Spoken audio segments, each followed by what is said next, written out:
Good morning, August! Wow, taas ng energy. Aba, dapat consistent. Parang consistent sa pagbakbakan natin nung nakaraang buwan.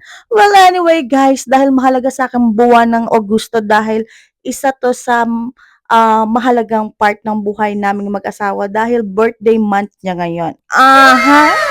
At dahil birthday month niya ngayon, gusto ko rin talagang sabihin at ipagdasal sa Panginoon Diyos na sana'y rain, rain, go away, come again another day.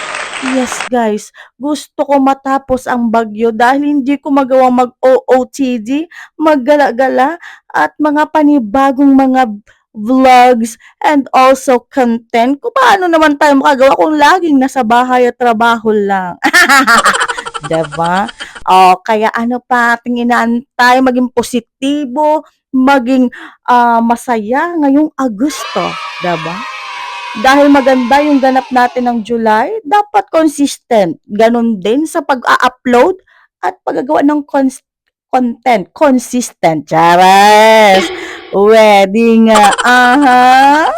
Umulan man o umaraw, walang makakapigil sa atin bilang content creator at vlogger sa pag-a-upload ng videos.